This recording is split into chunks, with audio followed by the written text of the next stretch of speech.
막부의 수도인 에도가 이제 동경입니다, 동경. 18세기 초에 이미 인구가 100만을 넘어가지고요.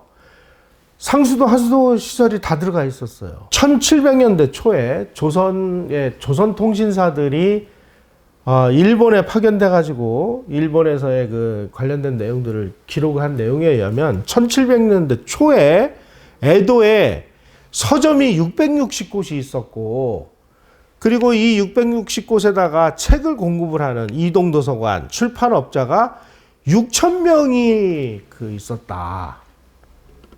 그래가지고 그 신유한이라는 이 조선통신사 그 제술관이 기록을 하는 그 담당관이, 야, 서적이 하도 많아가지고 눈이 핑핑 돌 지경이다, 뭐 이렇게 써놨어요.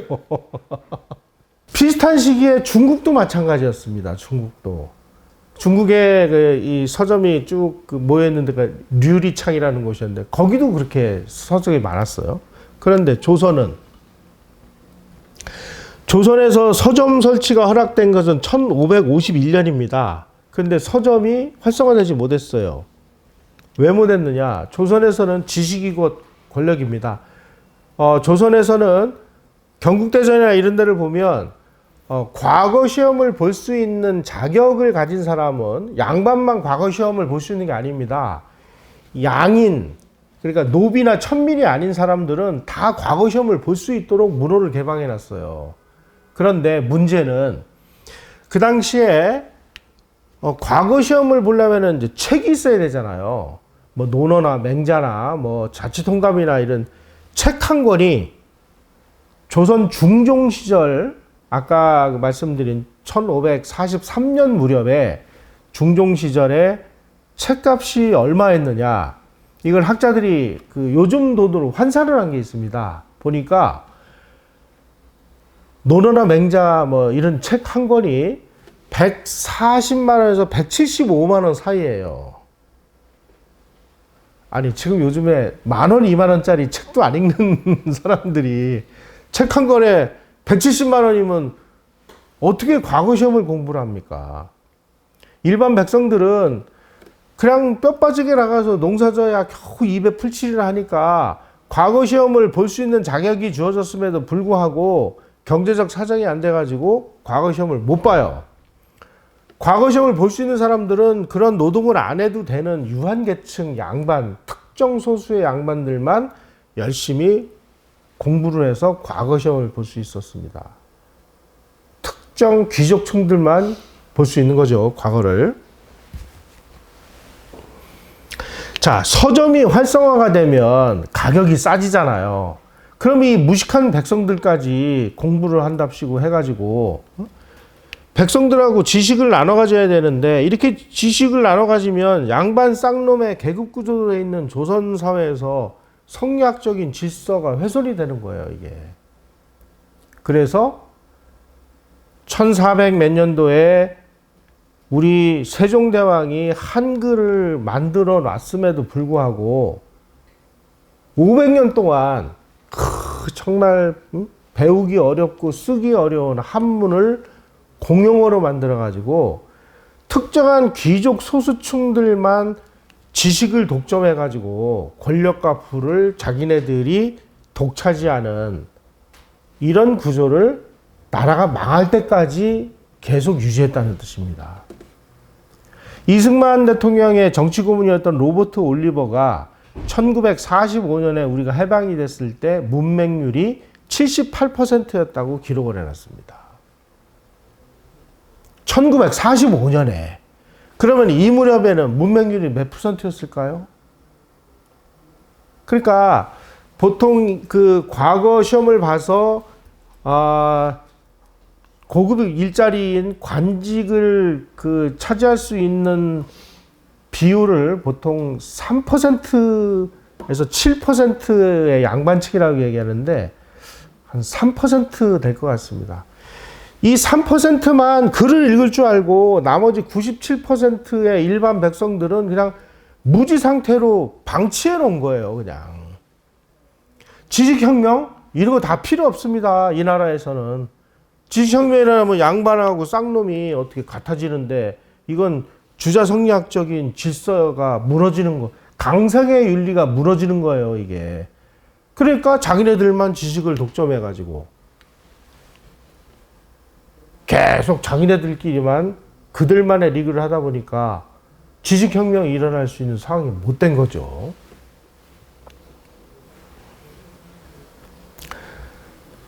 일본이 막 근대화를 하는 시기에 하여간 희한한 사람들이 막 등장하기 시작합니다. 그 중에 한 사람이 이제 나베시마 나오마사라는 사람인데, 이 사람은 번으로 치면 사가번, 히젠번이라고 하는데, 바로 후쿠오카 바로 아래 지역입니다.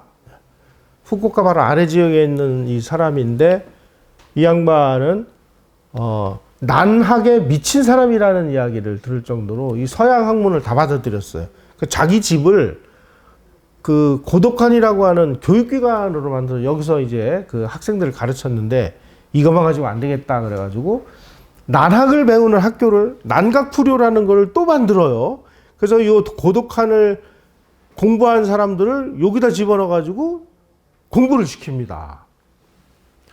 그리고 이 사람은 그 당시 천연두가 굉장히 무서운 질병이었는데, 종두법을 수입을 해가지고 뭐 좀 하려고 그러니까 아무도 안 맞아요.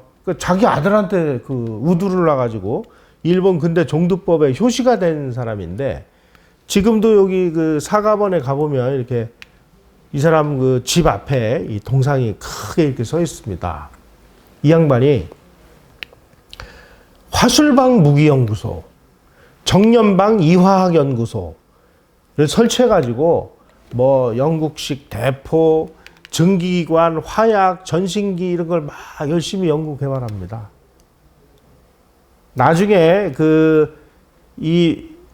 번들이 전부 이제 폐지가 되고, 그걸 이 천황에게 모든 걸 이제 다 바치죠. 바치고 난 다음에 이 화술방과 정년방 요 사람들이 나중에 연구소를 차렸는데, 그 연구소가 뭐의 전신이냐?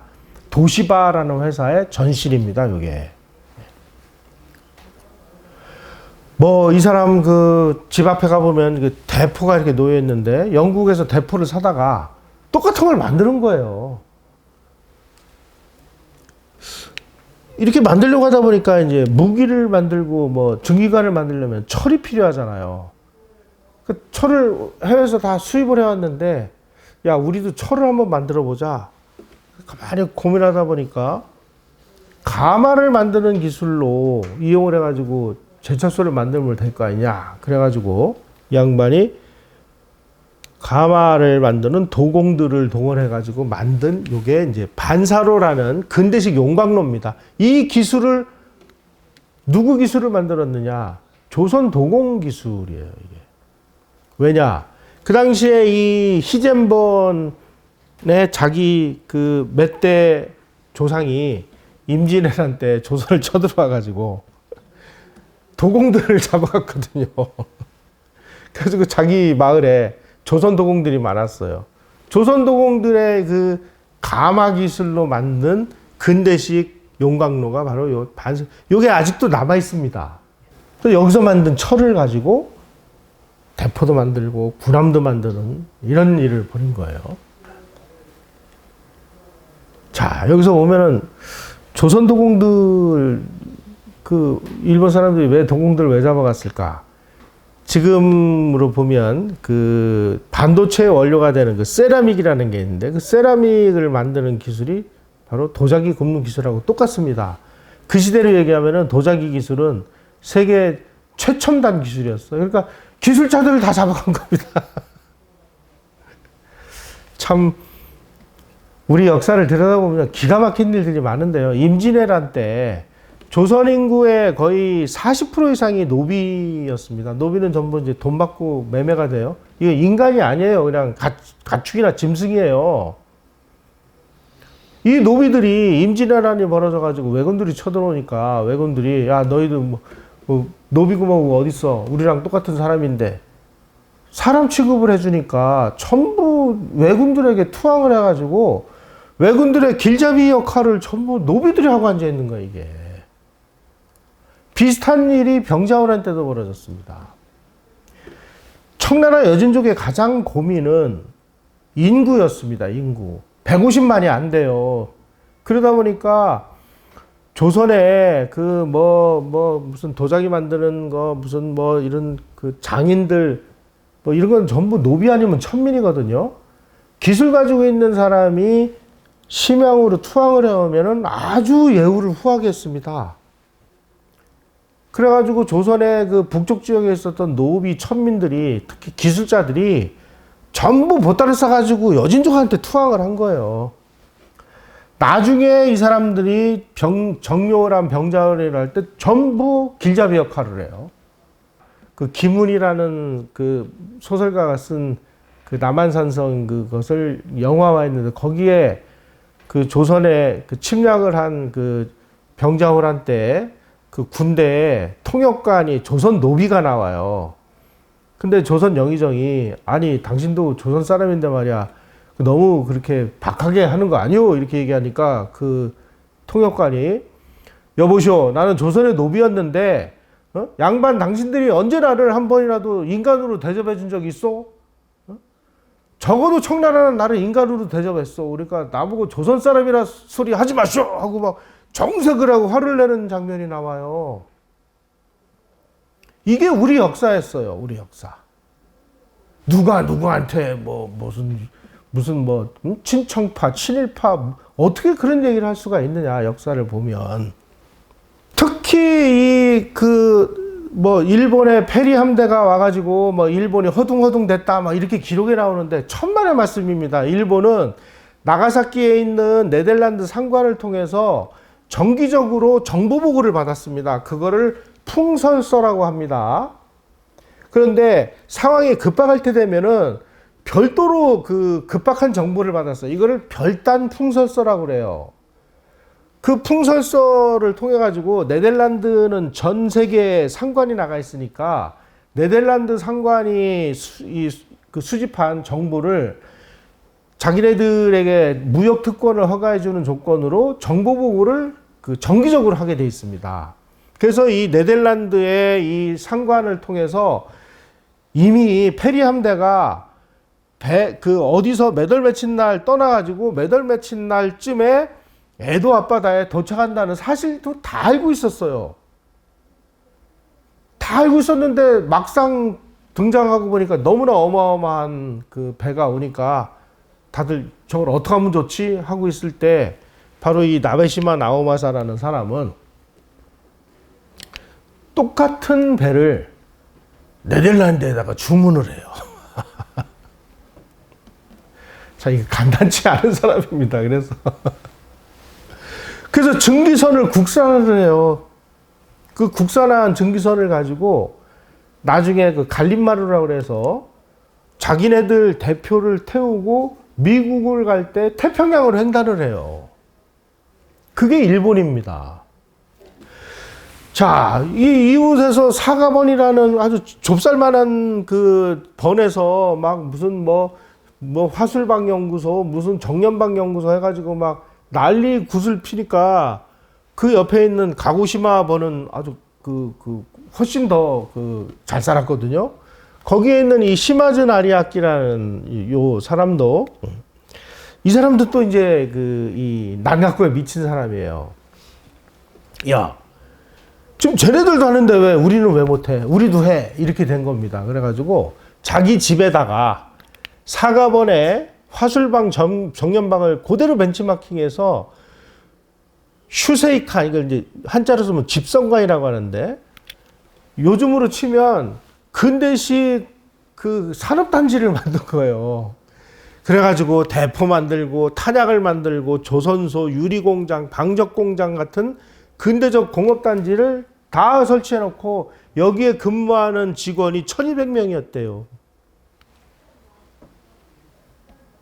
자, 문제는 이런 걸 하기 위해서는 이런 기계도 사와야 되고 기술도 사와야 되고 서양으로부터 기술자를 비싼 값에 모셔와야 되고, 이 돈이 어디서 났느냐, 어디서. 근대화도 돈이 있어야 하잖아요. 무역을 할래도 아까 말씀드렸는데 이와미 은광에서 은이 나야 되는데 이 무렵에는 은이 다 고갈이 됐어요. 이때 일본의 소위 말하는 이제 캐시카우 역할을 한 게 바로 조선 도공들의 도자기였다는 사실입니다.